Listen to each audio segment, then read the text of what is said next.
সরকারের ব্যর্থতার জন্য খোলাখুলি সমালোচনা করলেন ইসরায়েলের প্রতিরক্ষা মন্ত্রী ইয়োভ গ্যালান্ট। গাজায় বেসামরিক ও সামরিক শাসনের স্পষ্ট কোনো পরিকল্পনা প্রকাশ না করায় যুদ্ধকালীন মন্ত্রিসভার এক বৈঠকে ইসরায়েলের প্রধানমন্ত্রী বেনিয়ামিন নেতানিয়াহুর সমালোচনা করেন তিনি।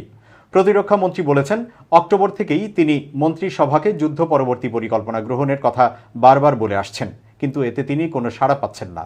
এদিকে বেনিয়ামিন নেতানিয়াহু কঠোর প্রতিক্রিয়া ব্যক্ত করেছেন। তিনি ফিলিস্তিনের সশস্ত্র গোষ্ঠী হামাস ও ফাতাহকে উদ্দেশ্য করে বলেন, তিনি হামাসের স্থানে ফাতাহকে জায়গা দিতে চান না। তিনি বলেন, গাজা হয় হামাস নয় ইসরায়েল শাসন করবে। গ্যালান্ট বলেন, এ ধরনের অবস্থায় আমাদের অর্জন দুর্বল হয়ে পড়বে এবং জিম্মিদের মুক্তিদানে হামাসের সঙ্গে কার্যকর আলোচনাও অকার্যকর হয়ে পড়বে। গ্যালান্ট আরও বলেন, গত অক্টোবরে গাজায় অভিযান চালানোর পরই তিনি যুদ্ধকালীন একটি পরিকল্পনা পেশ করেন।